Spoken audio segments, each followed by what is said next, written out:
Hi everyone, welcome to my YouTube channel again.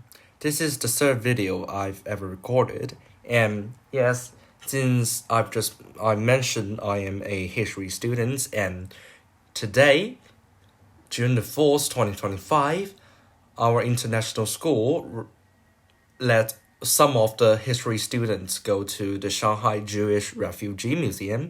And so, since we pay a visit, I want to give out some feedback and my own understanding.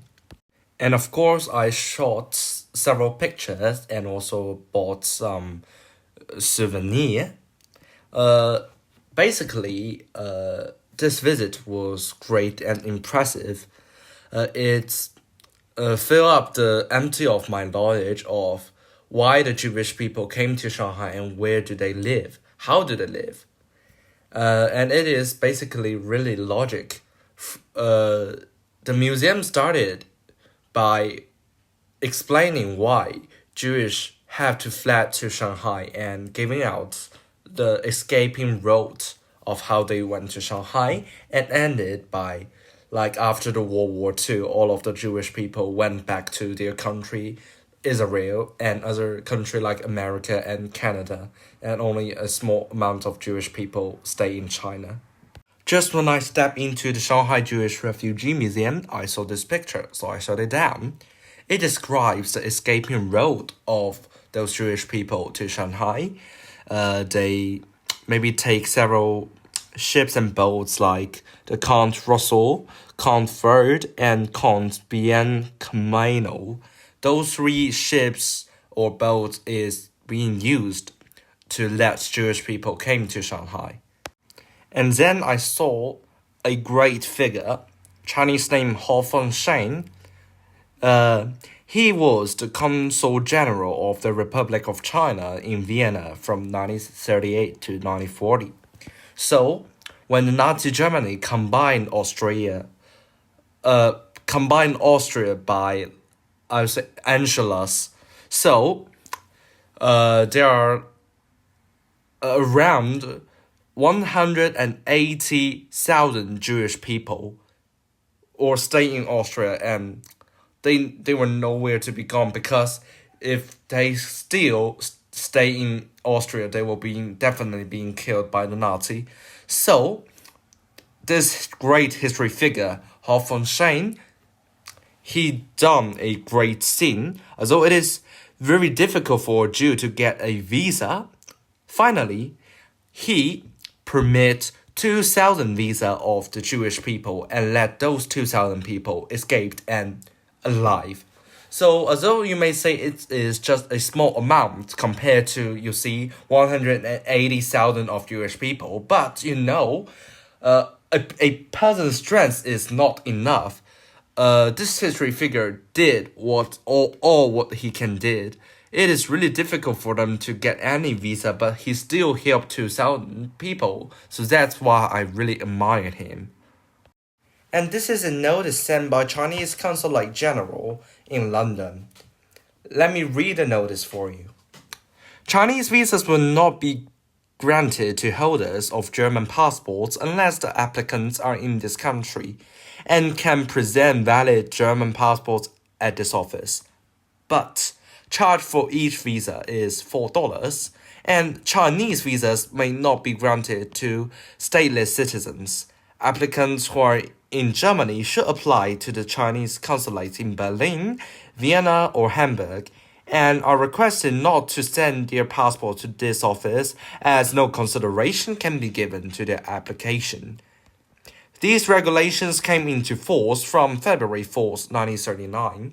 So actually, this is an action taken by the Chinese government, which boosts the amount of Jewish people came into China, because there is a statement like this, requests not to send their passports to this office. So, like the Jewish people, they are stateless. They do not have any passports. So it is an ideal choice for them to apply for the Chinese visa, and this action really saved a lot of lives of Jewish people. And let us see this statement. So actually, there is an arriving in haven affair happened in China. And since the Nazi Germany is taking more and more space from the European, not only the Jewish people, but you see, like, if they invade some country's territory, the local people cannot stay because they are also being seen as Jewish. Although, like, the rate of being killed is not so high, but they still need to find another home. So, most of the European refugees who came to Shanghai were driven out of Nazi Germany and were only permitted to take ship fare and an additional 10 marks with them. So, actually, the Nazi Germany is really strict.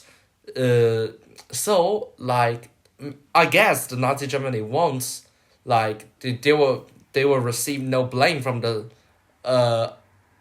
countries from around the war because they agreed, like, the refugees or the local people to leave and escape, but they can only take 10 marks. So if they escape to a country that do not welcome them, those 10 marks means nothing.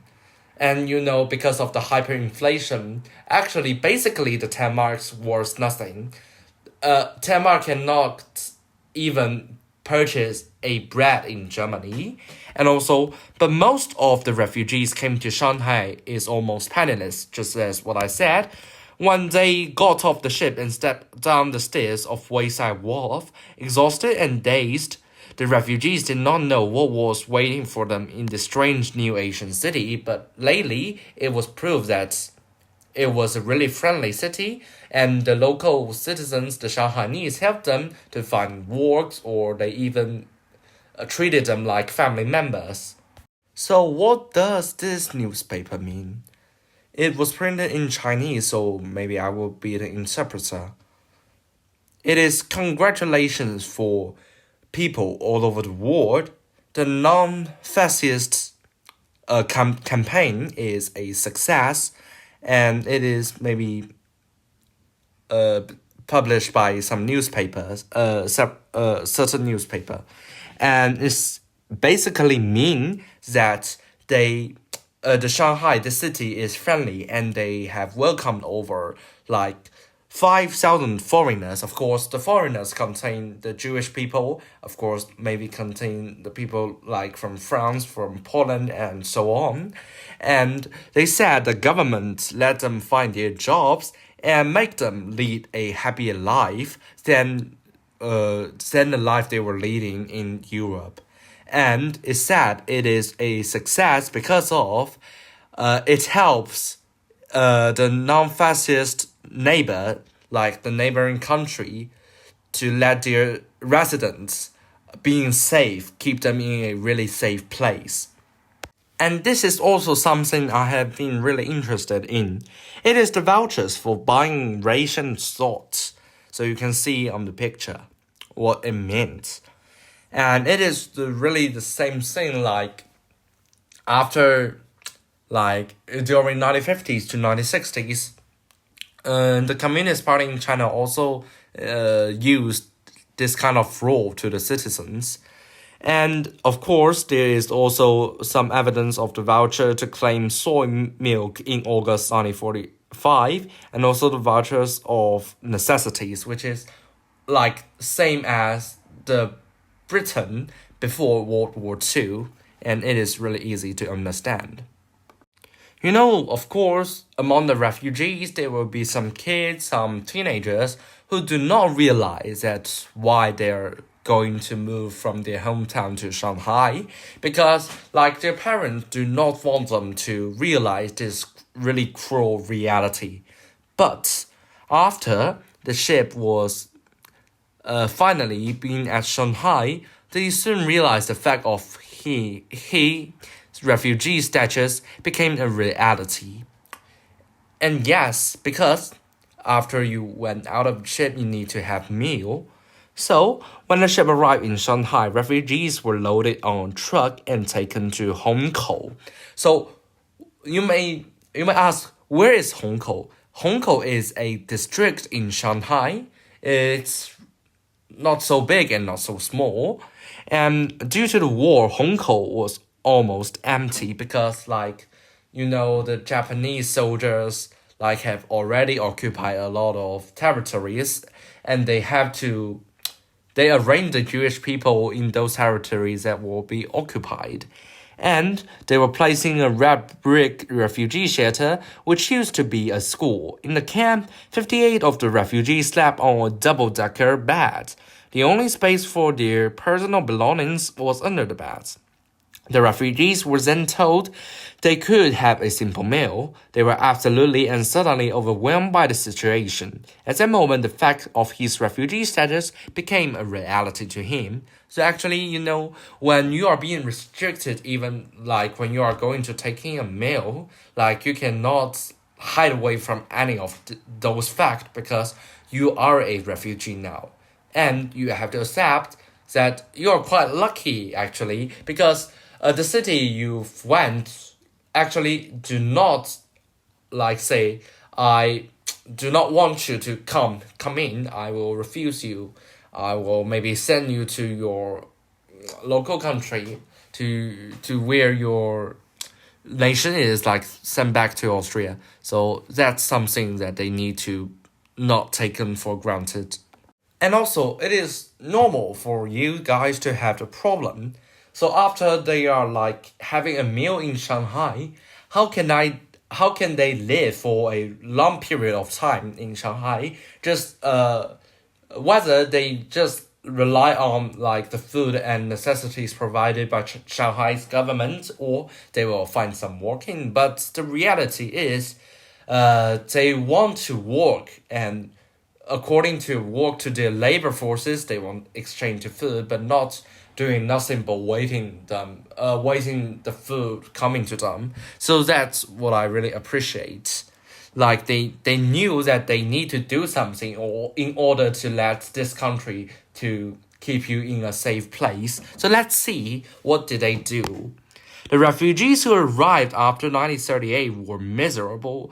They found it hard to find any formal job due to the war and an economic recession in Shanghai, of course, because the Great Depression, like, although you may say the Great Depression is ended in America during like 1934 to 1935, but the time beginning the Great Depression is not all the same in those countries. So in China, actually, in 1938, the economic is also a bit awkward. So they had to struggle to make their ends by doing odd jobs like transporting coal, repairing electric appliances, baking bread, or selling newspapers. So they cannot find a constant job because the unemployment rate in Shanghai is actually increasing. So it means loads of jobs are not being emptied, are full. No one wants to lose his or her job. So actually, of course, the refugees cannot gain those jobs, but they can also provide the labor by like doing works like selling newspapers. And of course, there are some better off by running small businesses like groceries, pharmacies, bakeries, plumbers, locksmiths, barbers, tailors, and so on. I do not want to read. And later, the Jews not only found employment with businesses and agencies, but also started their own business. It is true because, in my opinion, I think the Jewish people, they are smart. They can do a lot of things. They can contribute it to the community, to the country where they live in, and that's correct. They started the European-style cafes, dedicated food stores, and also shops, bakeries in an area around Zhoushan Road. Zhoushan Road is also in Hongkou district, and lately this road is became known as Little Vienna.